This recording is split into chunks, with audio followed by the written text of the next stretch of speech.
Happy Tuesday, everybody. Good to be back on the grass, and really a special game, I think, for both universities and both fan bases. This has always been a special rivalry, and we look forward to having the opportunity to go down to Austin and play the Longhorns. And looking at them offensively, you see a really balanced offense. They're rushing the ball for 190 yards, 250 in the passing game. I've been very impressed with both their running backs and Trey Watson and Ingram, and they're using Sam a bunch, Ellinger, in the run game. He's averaging 40 yards a game. So that quarterback-driven run game has produced yards. I've also been impressed with what Coach Herman is doing with Sam as far as his progression from a true freshman last year to a year's worth of experience. You see his poise in the pocket. You see him really maturing. He's got two really good wideouts on the outside in Colin Johnson and Jordan Humphrey that are very efficient on the deep ball. You look at the first two games, and really what has separated them offensively has been their deep ball explosion. Is something that we had to do last week with JJ. Now you got two more coming this week in Colin and Jordan.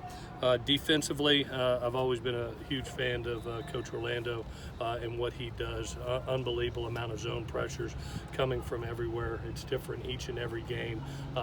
Multiple coverages, disguising coverages, makes it hard on young quarterbacks. And I think a huge key in this game is how we operate and how we function with those zone pressures going on.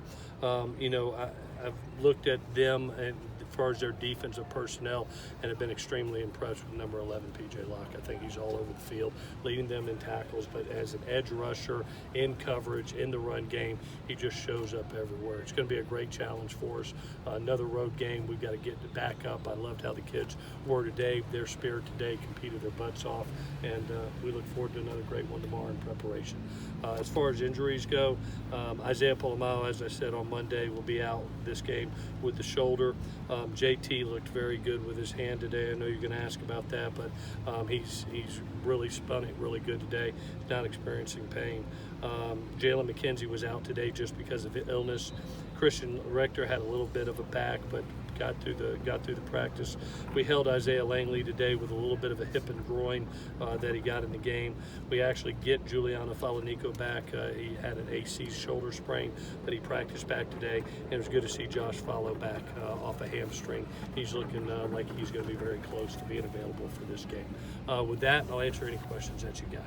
Yeah, I'll ask about JT, like you just said. What did that hand look like today in practice specifically? Was he fearless, just letting it go, or what was that like? Yeah, I thought he was decisive, especially in our last periods there when we're trying to give him the best look possible with our defense. And he let it go. I didn't see any hesitation. Didn't see any wincing. I mean, he's had a good bruise that hurts like heck, when you bang it off a helmet. And but after a couple days in rehab, it feels great. And he really looked good today, so I'm confident that he'll be available for Saturday. With the tight end struggles so far, how quickly could Josh be a factor in the passing game? Josh is an offensive weapon that we love to use. He's been effective for us in the past, and we've only had two tight ends, and we use a lot of 12 personnel. So Eric and Tyler have done a tremendous job for us, holding up with limited numbers there at the position. We're probably, I think we're going to get Josh back this week. I think we'll get Austin Appleby back the next. We'll see where Daniel is, hopefully in a couple weeks, and hopefully that position will grow again. We did target some in that last game and just didn't hook up. What are you thinking yesterday as you see Sam do his thing with the Jets? Oh, man, that was so special. Typical Sam, just go out there and throw an interception on his first play, smile, laugh it off, and then go like 18 of 20 in the next 20 passes. That's as soon as I saw the pick six and I saw him smile, I told the boys, I said, watch what he's getting ready to do. I've seen that smile before. And all of a sudden you look up and Sam. He does what he does. He finds ways to win. Did you get to talk to him at all? I texted him. He texted me right back. I texted him last night. I said, man, I'm proud of you. Keep being the hardest working quarterback in the NFL. And he said, man, Coach, appreciate you. And go get the boys right. Go get Texas. Clay, when you see stretches like you had in the first half with the run game, how close do you feel like you guys are to developing a real identity there? Yeah, it's been two games now that I thought we've been run effective with all three backs, and it's going to be important in this game. I look at how effective Texas was in the game last year in the run, and held Ronald in check in that game. And with a young quarterback with all these zone pressures, we're going to have to lean on that run game just like we have in the last two games. It's kept us in the game. It's kept the ball moving. Been proud of all three runners. Obviously, a nice deal for Sed, getting to go home and getting to play the Longhorns. I know he's excited about it. I'm excited that Stephen Carr is getting healthier. We upped his touches from 9 to 14 in the last game, and he's looking healthier and healthier to be able to carry load. And Vi just keeps on doing his thing, being a pounding runner. So it's probably our best group right now on offense are those three backs. How much of last year's game can you apply to this year's? The one thing about this group, and I credit Coach Orlando, you never know what you're going to get. I mean, I've looked at 6 different games, and it's been 6 different plans.